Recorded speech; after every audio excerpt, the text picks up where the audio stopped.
ఆహార పంటలలో వరిని ప్రధానమైన పంటగా చెప్పుకోవచ్చు.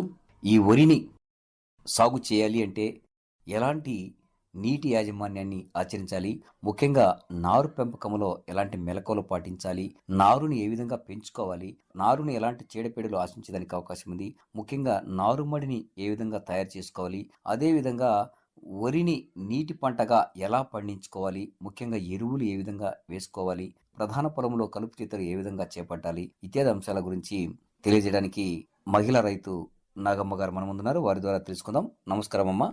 నమస్కారం సార్. అమ్మ, ముఖ్యంగా మరి వరి అనేది నీటి పంట. నీరు లేనిదే ఈ వరిని మనము చూడలేం. అట్లాంటి నీటి పంటలో దిగుబడులు తీసుకోవాలి అంటే ఎట్లాంటి మెలకువలు పాటిస్తే ఈ వరిలో మనము మంచి దిగుబడులు తీసుకునేదానికి అవకాశం ఉందంటారు? వరి అనేది నీటి పంట సార్. నీళ్లు లేకపోతే వరి వేసుకోలేం. కాబట్టి వరి వేసుకోవాలంటే నీళ్లు బాగుండాల. పుష్కలంగా నీళ్ళుంటేనే ఈ వరి పంట పండుతుంది. అందుకే వరి పంటను నీటి పంట అంటారు. కాబట్టి మాగాళ్ళలోనే వరి పండిద్ది. నీళ్ళుంటేనే పంట చేతికి వస్తుంది. నీళ్ళు లేకపోతే పూర్తిగా ఎన్నుకొచ్చినప్పుడైనా పంట నిలువున ఎండిపోద్ది. కాబట్టి ఎప్పుడు నీళ్ళు ఉండాలి. మెట్ట పంటలైతే నీళ్ళు అవసరం ఉండదు. ఒక్కోసారి వర్షాలు ఉంటాయి కాబట్టి మోయినంగా వర్షాలకైనా పంట పండిపోద్ది. ఈ వరి అయితే అట కాదు. ఒకవేళ మనం మెట్ట పంటలు వేసుకుంటే నీళ్ళుంటే వర్షాలు పడకపోతే పంట బాగా పంటకు వచ్చినప్పుడు 1-2 తడులు పెట్టుకుంటే పంట బాగా గట్టిగా పండుతుంది. కాబట్టి నీళ్లు మోయినంగా ఉంటే వరి వేసుకోకూడదు. మెట్ట పంటలు వేసుకోవాలి. ముఖ్యంగా 3 నెలలకు పండే కొర్ర, రాగి, వరిగా, ఆరిక, సొద్ద, జొన్న ఇట్లాంటి పంటలు వేసుకుంటే మంచిది. నీళ్లు బాగున్నాయి అనుకో అప్పుడు ఈ వరి వేసుకోవాలి. వరి పంట వేసుకుంటే మనం తినేది కాబట్టి విపరీతంగా మందులు వేసుకోకూడదు. మందులు కూడా కొట్టకూడదు ఎక్కువ. మనము ఏ కాడికి పెట్టుబడి తగ్గించుకోవాలి. పెట్టుబడి తగ్గించుకోవాలంటే మందులు ఎక్కువ కొట్టకూడదు, మందు ఎక్కువ పెట్టకూడదు.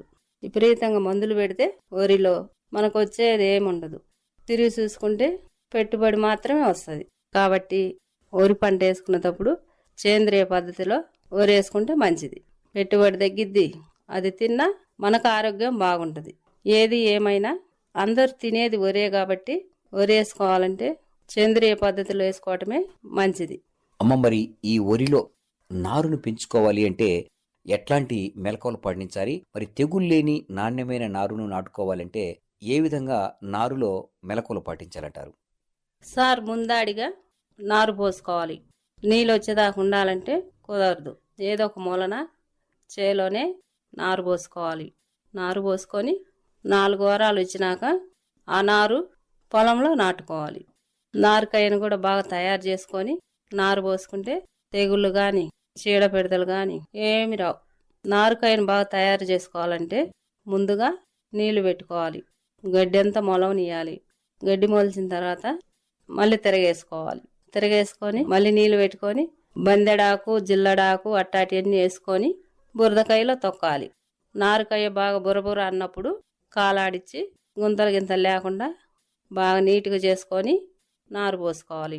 నారు పోసుకునేటప్పుడు 1 ఎకరాకు నారు పోసుకుంటే 25 కేజీలు సరిపోతాయి.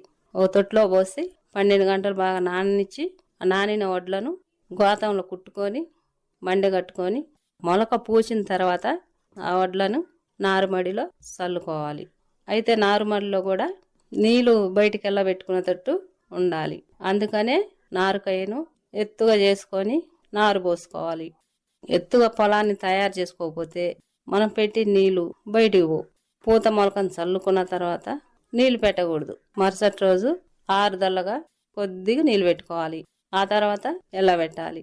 నారు తిరిగేంత వరకు కొద్ది కొద్దిగా నీళ్లు పెట్టుకొని ఎల్లబెట్టుకోవాలి. ఒకవేళ నీళ్ళు ఎల్లబెట్టకుండా నిండా అట్నే ఉంటే నారు కుళ్ళిపోద్ది.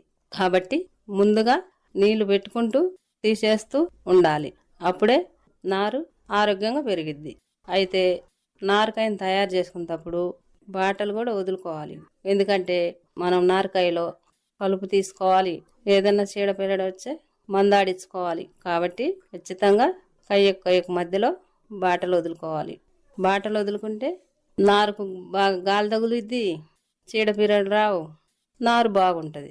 అదే బాటలు వదలలేదనుకో నారంతా కూడా గుంపుగా ఉండి గాలి ఆడక చీడపీడలు వస్తాయి. కాబట్టి నారుకాయకి బాటలు వదులుకొని పతలాగా నారు పోసుకోవాలి. మరీ పతలా కాకుండా మరీ మెండుకు కాకుండా నారు పోసుకోవాలి. అట్లా పోసుకుంటే మంచిది. మరి మెండుగా పోసినా మంచిది కాదు, మరి పతలాగా పోసినా మంచిది కాదు. పతలాగా పోస్తే దెబ్బ కడుతుంది, పీకేటప్పుడు రాదు. అట్లా చేసుకోకుండా తగమోయనంగా నారు పోసుకోవాలి. నారుకాయల మందులు ఏమైనా వేస్తారా మీరమ్మా? నారుకాయలో మందులు వేయకూడదు సార్. ఏ పంటకైనా మందులు ఎక్కువ వేస్తే మెత్తగా పెరుగుద్ది. మెత్తగా పెరిగితే చీడపీడలు వస్తాయి. కాబట్టి ఎప్పుడైనా సరే మందు అనేది విపరీతంగా వేయకూడదు. మందు వేసినామనుకో 4 వారాలకు వచ్చే నారు 2 వారాలకే వస్తుంది. అది మనం తీసిపోయి నాటుకున్నాం అనుకో వంగిపోద్ది, నీళ్ళల్లో ఆనుకొని నీళ్ళల్లో పడిపోద్ది, అది బతకదు. కాబట్టి మందులు మోయనంగా వేసుకోవాలి. పశువుల ఎరువు, పచ్చిరొట్ట ఇట్టాటి ఎరువులు వేసుకుంటే మంచిది. అవసరాన్ని బట్టి మందులు వేసుకోవాలి. మనం ఈ మందులు విపరీతంగా వేస్తే నీళ్ళు రాలేదనుకో 1 వారం పెడితే నారంతా చచ్చిపోద్ది. అదే మందు వేయలేదనుకో బెట్టనే తట్టుకుంటుంది. కాబట్టి మందులు ఎక్కువ వేయకూడదు. అమ్మ, మరి నారును ప్రధాన పొలంలో వేసుకునేటప్పుడు ఎలాంటి జాగ్రత్తలు తీసుకోవాలంటారు? అంటే ఇప్పుడు కొంతమంది ఎక్కువ కనుపులు పెడతారు, కొంతమంది తక్కువ, అంటే గడి ఎక్కువ ఇచ్చి దూరంగా నాటుకుంటారు. నాట్లు వేసేటప్పుడు దగ్గరే నాట్లు వేసుకోవాలన్నా, దూరంగా నాట్లు వేసుకుంటే మంచిదా? ఎక్కువ మొక్క పెట్టాలన్నా, తక్కువ మొక్క అయితే మంచిదా? ఎట్లా వేసుకుంటే మంచిది? ముఖ్యంగా నాటు వేసేటప్పుడు కూడా బాటలు తీస్తారు కొంతమంది. ఏ విధంగా చేస్తే బాగుంటుంది అంటారు? సార్, నారు వేసుకునేటప్పుడు మరీ ముదురు నారు కాదు, మరి లేత నారు కాదు. నెల అయిన తర్వాత నారు వేసుకుంటే మంచిది. మరి ముదురు నారైనా బాగుండదు, లేతకున్నా బాగుండదు. కాబట్టి నారు మనకు తెలుస్తుంది ఎప్పుడు నాటుకోవాలో. కాబట్టి మరి ముదురు నారు వేసినా పండదు, లేత నారు వేసినా సరిగా అతకదు. కాబట్టి నెల దాటినాక 35 రోజులప్పుడు వేసుకుంటే మంచిది. అయితే నారు పీకేటప్పుడు జాగ్రత్తగా పీక్కోవాలి. ఏరు తెగేటట్టు పీక్కకూడదు, ఏరు తెగితే బతకదు. కాబట్టి జాగ్రత్తగా నారు పీక్కోవాలి. పొలంలో వేసుకునేటప్పుడు నారును పతలాగా వేసుకోవాలి. పిరికిళ్ళు పెట్టకూడదు. 4 పాసలు వేసుకుంటే బాగా గంట కట్టిద్ది, బాగా పండిద్ది. పతలాగా వేసుకోవాలి. ఎక్కువ నారు పెట్టుకొని దగ్గర వేసుకుంటే అది గంట కట్టదు, బాగా పండదు, చీడపీడలు కూడా వస్తాయి. పతలాగా వేసుకోవాలి. 1 పాస తగ్గించుకొని వేసుకోవాలి. అంతేకాకుండా బాటలు కూడా ఇడ్చుకోవాలి. బాటలు ఇడ్చుకున్నాం అనుకో ఏదన్నా పురుగు తెగులు వస్తే మనం మందు ఆడించుకోవటానికి బాగుంటుంది. అంతేకాకుండా కలుపులు కూడా తీసుకోవటానికి, ఏదన్నా అవసరమైతే ఎరువులు వేసుకోవటానికి బాగుంటుంది. ఇంకోటి కూడా బాటలు బాగుంటే గాలి బాగా వస్తుంది, దోమ గాని ఇట్లాంటివి రావు. లోపల పంట కంటే కూడా బాటలు అమ్మటుండే నారు బాగా పండిద్ది. కాబట్టి బాటలు ఖచ్చితంగా వదులుకోవాలి. ఈ వరిలో కలుపు ఎక్కువ పడడానికి అవకాశం ఉంటుంది కదా, కలుపు తీతలు ఏ విధంగా చేపట్టాలంటారు? నీళ్ళు తక్కువగా ఉంటే కలుపు పడుతుంది. కలుపు పడకుండా ఎప్పుడు నీళ్లు చెలప ఉంచుకోవాలి. నీళ్ళు చెలపగా ఉంటే కలుపు రాదు. నీళ్ళు లేకపోతే మనం ఆరుదలకు కాడితే గడ్డి పడుతుంది. గడ్డి వల్ల పంట దెబ్బతింటుంది, పురుగు తెగులు వస్తుంది, విడజబారిపోద్ది. మనం పెట్టిన పెట్టుబడి అంతా కలుపే తింటుంది, పంట బాగా పండదు. కాబట్టి ఎప్పుడు నీళ్ళు ఉండాలి. కలుపు ఒకవేళ వచ్చిందనుకో కలుపు అలుక్కోవాలి, కలుపు పీకేసుకోవాలి. ఎప్పుడు పీకిన కలుపును కాలు కింద వేసుకొని నాట్ల మధ్యలో తొక్కేసుకోవాలి. అటు తొక్కుంటే అది ఎరువు మారుతుంది, అది కూడా బలమే. కాబట్టి మనం ఎప్పుడు కూడా కలుపు గీతలు అనేది కలుపును జాగ్రత్తగా తీసుకోవాలి. కలుపు ఉంటే అంతా నష్టమే. ఎప్పుడు కలుపు లేకుండా ఉంటేనే పంట బాగా పండిద్ది. అమ్మ, మరి మీరు ఈ నాట్లు వేసే ముందు ఎరువులు వేస్తారు కదా, మరి ఏ రకంగా ఎరువులు వేసుకుంటే మంచిది? సారు, ఎరువులు వేసేటప్పుడు చాలా జాగ్రత్తగా వేసుకోవాలి. మనం ఎరువులు వేసుకోదలుచుకుంటే ముందాడిగా భూసార పల్చర్ చేయించుకొని, మట్టి పరీక్ష చేయించుకొని మన పొలంలో ఏమేమి తక్కువ ఉన్నాయో చూసుకోవాలి. వ్యవసాయ అధికారులను అడిగి వాళ్ళు ఏ మందులు వాడాలంటే, ఎంత మోతాదులో వాడాలంటే అంతే వేసుకోవాలి. విపరీతంగా వేయకూడదు. భూసార పరీక్షలు చేసుకోవాలి, దానికి తగ్గట్టుగా మందులు వేసుకోవాలి. అంతేగాని పోటీ పడి విపరీతంగా మందులు వేయకూడదు. మందులు వేస్తే విపరీతంగా తెగుళ్ళు వస్తాయి. కాబట్టి మందులు వేయకుండా పచ్చిరొట్ట ఎరువులు ఇట్లాంటివి వేసుకోవాలి. మనం నారు పోసుకునే వెంటనే నారుకాయను వదిలేసి పొలాన్ని అంతా కూడా బాగా దుక్కుని దించుకొని పొలంలో జీలుగలు, జనుములు, పిల్లి పెసర ఇట్లాంటివి చల్లుకుంటే, చల్లేసి గొర్రు తిప్పుకుంటే మంచిది. అదంతా మొలుస్తుంది. ఈ పచ్చిరొట్ట మోకాలు ఎత్తు పెరిగిన తర్వాత నెల టయానికి పెరిగిద్ది. పెరిగిన ఈ పచ్చిరొట్టను నీళ్ళేసి తాటర్తో దమ్ము చేర్చుకోవాలి. 2-3 రోజులు ఆగితే చేనంతా బురబుర అంటది. అప్పుడు మళ్ళీ దమ్ము చేయించుకోవాలి.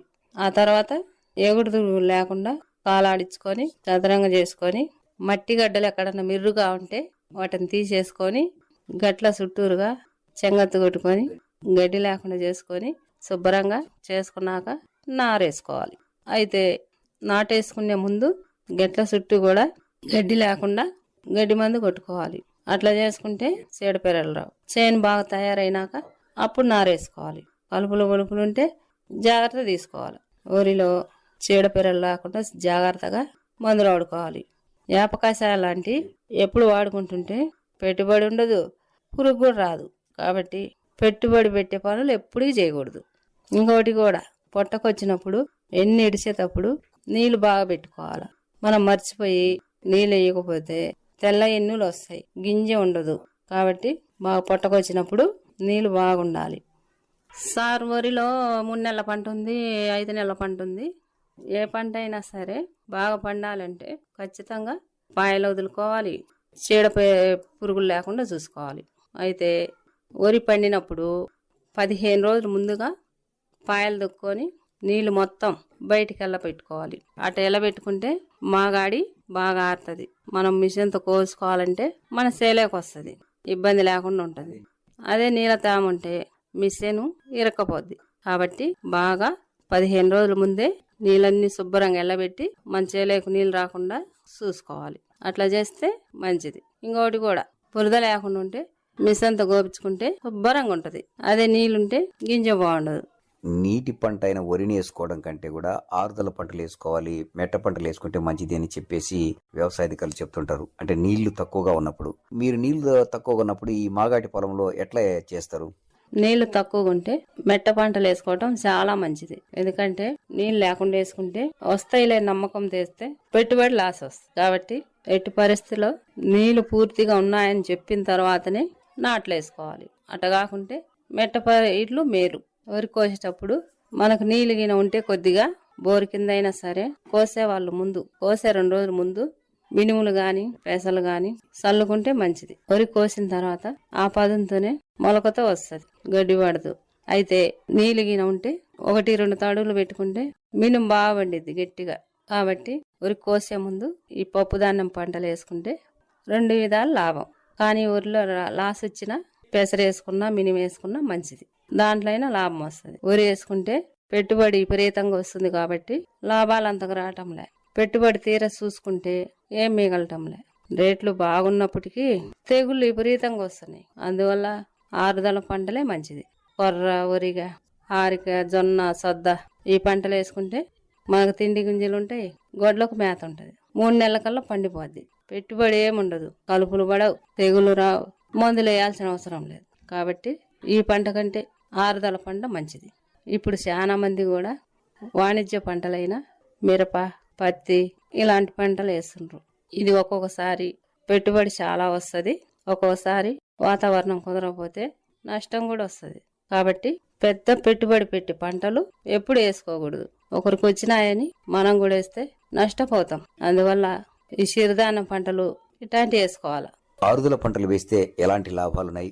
వరికి ప్రత్యామ్నాయంగా నీరు తక్కువగా ఉంటే ఆరుదల పంటలు వేస్తే ఎటువంటి లాభాలున్నాయి? ముఖ్యంగా వరిలో నాటు ఏ విధంగా వేసుకోవాలి? బాటల వల్ల ఎటువంటి లాభాలున్నాయి? చీడపీడలు రాకుండా ఉండాలి అంటే ఎలాంటి మెలకువలు పాటించాలి? సేంద్రియ వ్యవసాయం యొక్క ఆవశ్యకత ఎంత వరకుంది? ముఖ్యంగా నూర్పిడి సమయంలో ఎలాంటి మెలకువలు పాటించాలి? వరికి ప్రత్యామ్నాయంగా ఆరుదల పంటలు వేస్తే ఎలాంటి లాభాలున్నాయి? ఇత్యాది అంశాల గురించి చక్కటి విషయాలు తెలియజేశారు. నమస్కారం అమ్మా. నమస్కారం సార్.